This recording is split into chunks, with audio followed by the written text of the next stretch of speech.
tu soignes les autres toute la journée et tu rentres chez toi pour une deuxième journée. Et surtout, sans les pauses entre les deux. Dominique accompagne les femmes médecins qui veulent réussir leur carrière sans se perdre en tant que femme et en tant que mère. Dominique, quelle est leur plus grande difficulté? La plupart ne manquent pas d'organisation, elles manquent de permission. Là, clairement, si on parle de mot permission, pour toi, qu'est-ce que ça veut dire?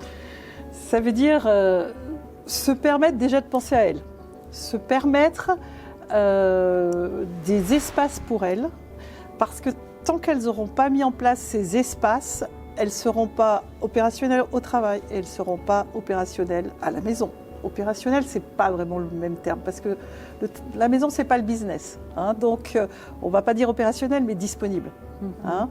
Et donc, c'est pour ça qu'en tout premier, juste dans leur agenda, se permettre 1 heure, c'est un minimum, mais au moins 1 heure où elles vont faire quelque chose pour elles. Et ça, c'est la première chose. Donc, c'est une permission, elles se permettent de penser à elles. Oula, 1 heure, franchement, ça me paraît beaucoup. Parfois, même on se dit, ok, je vais faire du sport 1 fois par semaine, genre 30 minutes. Et quand ces 30 minutes arrivent, on trouve toujours les meilleures occupations. Aller faire la linge, aller changer les draps des enfants. Je dis, ok, c'est le sport aussi. Mais quelle est la différence? Faire des choses utiles et les choses, soi-disant, avec l'égoïsme écologique? Eh bien, oui, c'est exactement ça, c'est de l'égoïsme. Parce qu'en fait, ça c'est certain que si cette heure, elle est vague en disant je me prévois 1 heure de sport, qu'il n'y a rien de programmé, que ce n'est pas inscrit dans l'agenda, parce que les femmes médecins, elles savent très bien écrire leurs consultations, ça... Elles n'oublient pas, mais elles n'écrivent jamais dans leur agenda le temps du rendez-vous avec leur coach sportif, avec leur cours de yoga ou avec... et ça, c'est non négociable. Et je leur apprends, moi en tout cas, à dire c'est non négociable. Ça passe avant tout. Elles ne renverraient pas un patient parce qu'elles ont un enfant malade. Par contre, elles sont capables d'annuler leur rendez-vous, leur cours de yoga ou n'importe quoi, leur course à pied, etc. Donc ça, c'est un temps à placer dans l'agenda. Et d'où vient cet auto-mensonge quand on sait clairement que faire un peu de sport, de méditation ou même dormir 1 heure bien comme il faut, ça va nous faire du bien. Et même si on a testé ça et c'est confirmé, là je te parle clairement de moi-même, j'ai me promis de faire de la méditation chaque jour. J'ai même pas réussi à tenir 2 jours alors que j'ai su que à l'époque, ça m'a vraiment aidé. D'où vient cet auto-mensonge? Pourquoi on sabote notre temps pour nous? Justement parce qu'on ne l'a pas priorisé comme il faut et que d'abord ça doit se passer dans le cerveau, ça doit être vraiment programmé et au tout début ça doit être même un automatisme, c'est-à-dire qu'on dit que pendant 6 semaines il faut faire quelque chose et jamais l'arrêter pour prendre une vraie habitude.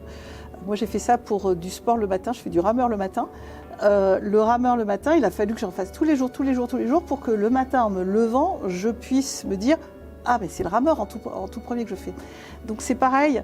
Et d'où ça vient? On trouve toujours des bonnes excuses, mais je crois qu'au début, c'est vraiment très mécanique qu'on doit le mettre en place. Ta méditation, c'est mécanique, tu mets ton réveil et tu restes en méditation. C'est ça. C'est comme ça qu'il faut faire. Hein. Mais tu sais, on parle de nous, de notre égoïsme. On a promis de parler de la famille. Parlons de notre famille et de la place de notre conjoint, de notre mari. Pourquoi au début, tout naturellement, quand on a ces papillons qui occupent le ventre et qu'on est tout amoureux, on trouve toujours le temps et on peut bavarder jusqu'à minuit et même pas dormir et se balader des jours et des semaines ensemble. Et après, se remplace naturellement par les patients, par le boulot, etc.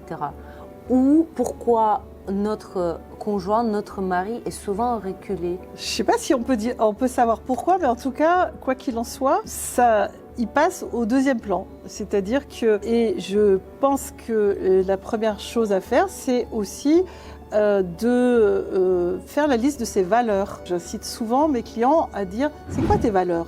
Ta valeur famille, elle est où par rapport à ta valeur travail, par rapport à ta valeur forme physique ? Tu les mets dans quel sens, tes valeurs ? Et je leur fais écrire. Écrire, quand c'est écrit, c'est quelque chose qui est quand même beaucoup plus fort, et même redire régulièrement, pour que ces valeurs, quand elles ont mis leur valeur famille, là, au sommet, en dessous des valeurs travail, et que ça reste là. Il y a une légende que j'aime beaucoup, une parabole, une histoire qui est racontée. C'est un jongleur qui jongle avec 5 balles. Il y en a une qui s'appelle famille, l'autre qui s'appelle intégrité, l'autre qui s'appelle travail, l'autre qui s'appelle santé, et l'autre qui s'appelle, ça y est j'oublie, eh ben je l'aurai pas. Mais peu importe, on va en faire avec 4. Et du coup, il jongle. Et puis la balle travail, elle tombe, mais elle rebondit parce qu'elle est en caoutchouc. Mais les autres balles avec lesquelles il jongle, c'est-à-dire amour, famille, intégrité, santé, eh ben c'est des balles qui sont en verre. Et si elles tombent, elles se cassent, elles s'ébrèchent. Au pire, elles sont ébréchées. Mais en tout cas, elles ne sont pas intègres à la fin. Et c'est comme ça qu'on perd son mari, qu'on divorce, qu'on perd sa santé. Donc, il faut jongler avec les 5 balles, mais la balle travail, oui, on peut peut-être la faire tomber par terre. Donc, attention à ça. Là, c'est très intéressant ce que tu dis. Et on va peut-être soulever une chose désagréable pour certains, et pour certains, ça va être difficile de l'avouer, mais les femmes qui sont souvent dirigées par les normes sociétales, elles vont toujours dire que la famille sur la première place. Est-ce que c'est toujours vrai, ou il y a les femmes qui vont honnêtement prioriser, je ne sais pas, le travail, le voyage, la santé, quelque chose d'autre, et pas la famille? Alors pourquoi pas, mais ça ne me choque pas si on a vraiment réfléchi à ces valeurs et qu'on a mis ces valeurs travail au-dessus. Pourquoi pas ? Après, il faut s'organiser pour que la famille puisse suivre si on a envie de préserver sa famille.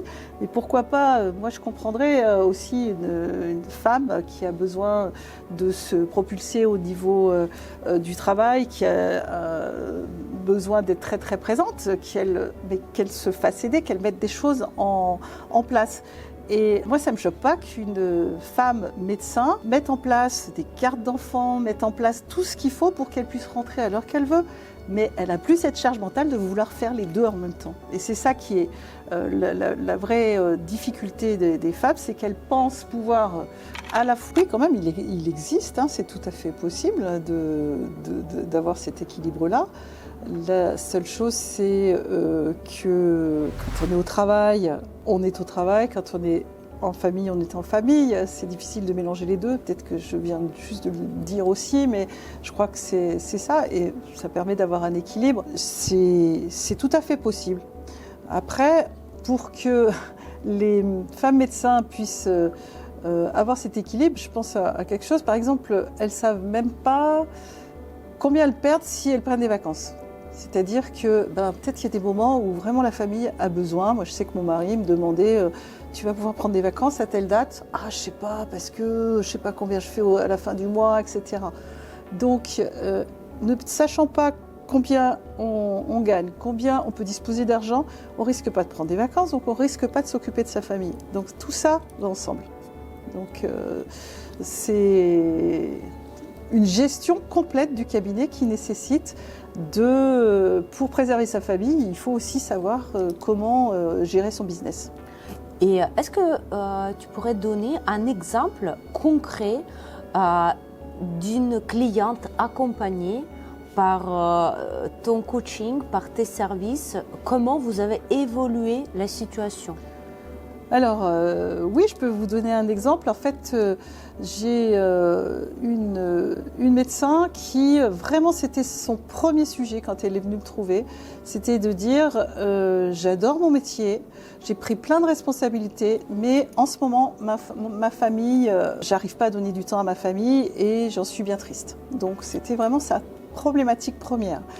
Et ça s'est terminé quand même, alors qu'on a bien travaillé sur ses priorités, sur ce qu'elle pouvait faire. Et je lui ai montré que parfois c'était des petits moments avec sa famille qui étaient de qualité, qui étaient bien plus importants que des grands moments.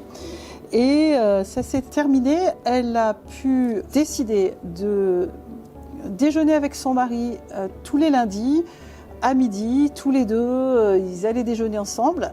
Et elle a pu aussi, parce qu'elle avait une jeune adolescente qui était un petit peu difficile, elle a pu aller faire du shopping avec elle une fois par mois.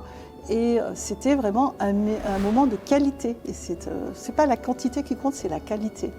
Et à partir de là, bien sûr, on a enchaîné sur plein d'autres choses, sur son organisation au travail, sur plein d'autres problématiques. Mais c'était sa frustration de départ quand elle est venue me voir. Et du coup, comment on peut travailler avec toi si on ressent cette nécessité ? Moi, ce que je propose, c'est de l'accompagnement par une formule globale de 6 mois. Parce que dans cette formule globale, il y a 3 choses. Il y a déjà une formation en ligne où il y a plein de tips qui est à suivre à la vitesse qu'on veut.